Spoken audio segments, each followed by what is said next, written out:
And welcome back to another episode of Board to Talk About Sports. I am your host, Steve Bourne, and today I'm going to talk about trade deadlines because the NBA is coming up on I guess Thursday, and the NHL is coming up in about a month or so as well. And just talk about how sometimes trade deadlines, well, most of the time it's actually really disappointing. In like hockey terms, it's the exchange of third and fourth liners, a bottom pair defenseman, and maybe a goalie. Um, and a lot of times the teams that end up winning the championship in most sports don't make the big splash at the deadline. There are very rare exceptions. Um, you can go back to what Colorado did last year, getting Manson from the Ducks, and honestly, that was probably just enough to get him over the top, especially against a physical team like Tampa. Uh, I mean, everyone considers Tampa a bit of a running gun team, but unless you actually see them in the playoffs, they are can be very chippy, borderline dirty sometimes, especially Sergachev, on one of their studs on defense. But mostly trade deadline, like you said, it's for teams that are just trying to get into the playoffs to salvage a season. Like a team like Buffalo, this in the NHL, this is going to be a very important trade deadline for them. They are just on the cusp, just outside right now, and the rumors are that they are going after Canucks goaltender Thatcher Demko.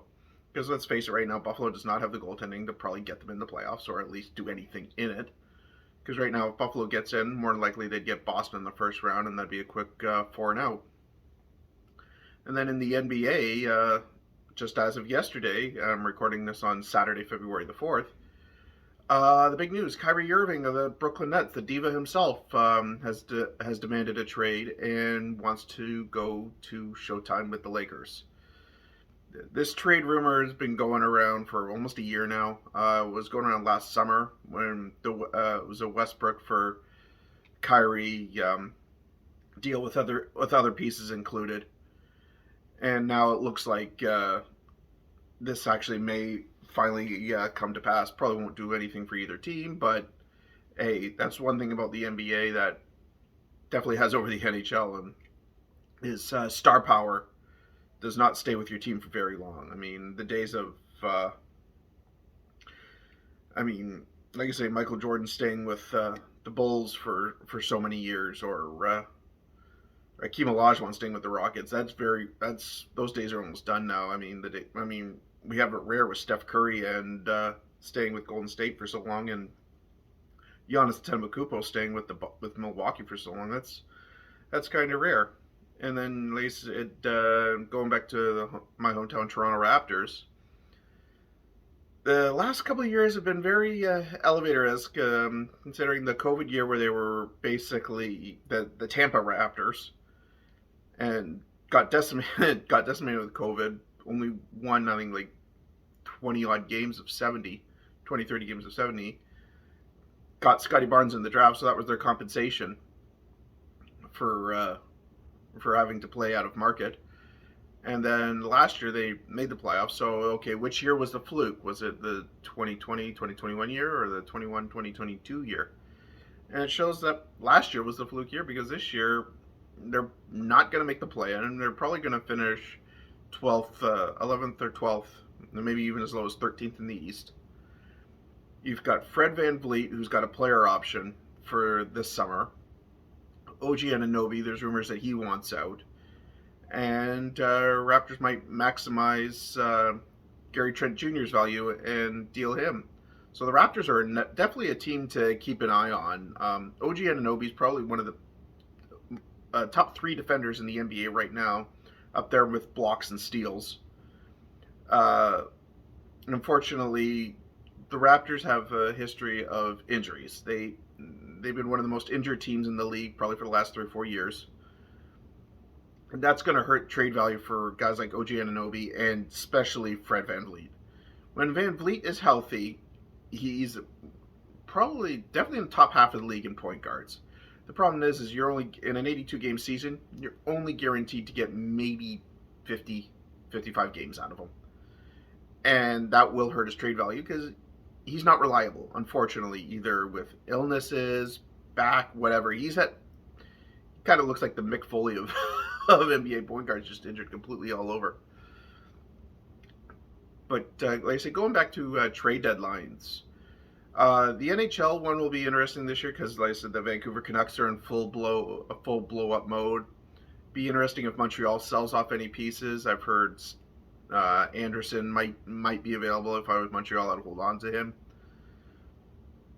And then look at see what San Jose is willing to blow up. Chicago, the Blackhawks. You got a bunch of guys with 1 year left on the deal, including basically the possibly two greatest players in franchise history in Patrick Kane and Jonathan Toews. A guy like Max Domi is on a 1 year deal. He might be available. So, and then you've got guys in, say, Philadelphia. There's a lot of rumblings that James Van Riemsdyk wants to go back to Toronto to close out his career. And then San Jose, the big name Timo Meier. He's been being courted by a few teams, including the New York Rangers. So the NHL trade deadline and the NBA trade deadline could be interesting this year. A bit more star power than normal could be on the move. Like going back to other trade deadlines, Major League Baseball is one of the rare ones where, actually, since they got rid of the two trade deadlines, the waiver and non-waiver, just do the one trade deadline. It's usually like July 31st or August 1st. They've become a little bit more interesting to watch. Really, Houston Astros, who ended up winning the whole thing, not to my recollection, they made a big move. The NFL trade deadline this year, there were a few nice moves, but to my knowledge, the Eagles didn't make a big splash. The Chiefs really didn't do anything massive, and they're going to be facing in the Super Bowl next week, which I will make my prediction next week.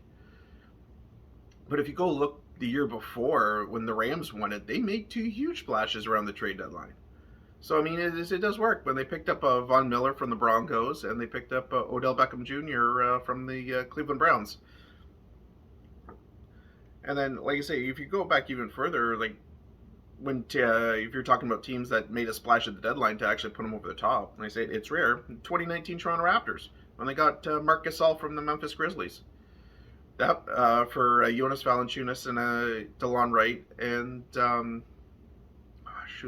3-point shooter.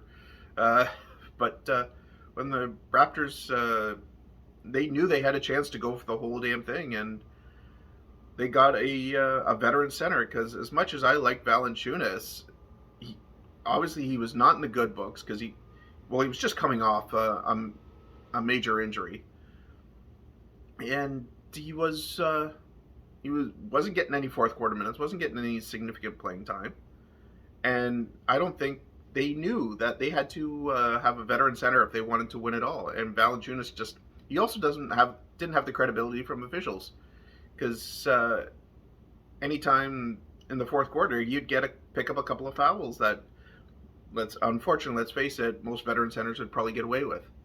He just didn't. Unfortunately, that's the way it is in the NBA, where you have to, quote unquote, earn your calls.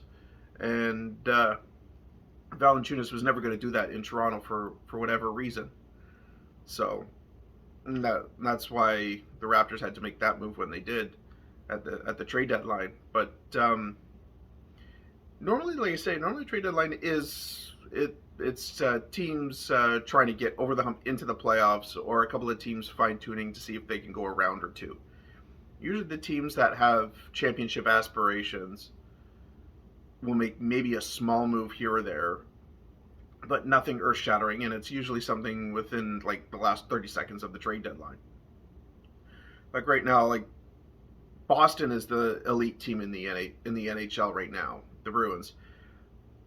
I really don't see them making any moves right now unless somebody gets hurt before the deadline. I mean, the only question really with Boston is, can their goaltending hold up? Linus Ullmark is probably going to win the Vezina this year, but he's not playoff proven. So Boston will run with him. They have no choice. They're not going to make a trade because it's not fair to Ullmark for having the great year he's having. But if Boston wants to win the Cup this year, and Ullmark just has to give them solid goaltending. He doesn't have to give them great goaltending. Boston's I believe his name's Armstrong is the coach of the Bruins this year. He's also got the to me he's got the Jack Adams down for coach of the year because Boston was one of the bottom seeds of the playoffs last year, got bounced in the first round the last couple of years. And for a team that has Stanley Cup aspirations every year, they needed to make that coaching change, and obviously it was the right one. But and if you look at the top team, coincidentally enough in the NBA, is the Boston Celtics. They just might add some bench depth, but to get them ready for the playoffs. But I don't see anybody. I don't see the Celtics going after like an OG Anunoby or somebody from a bottom feeder like from the Pistons or anything. So yeah, that's my quick analysis of trade deadlines. Is the TV specials are fun, but most of it is pure filler.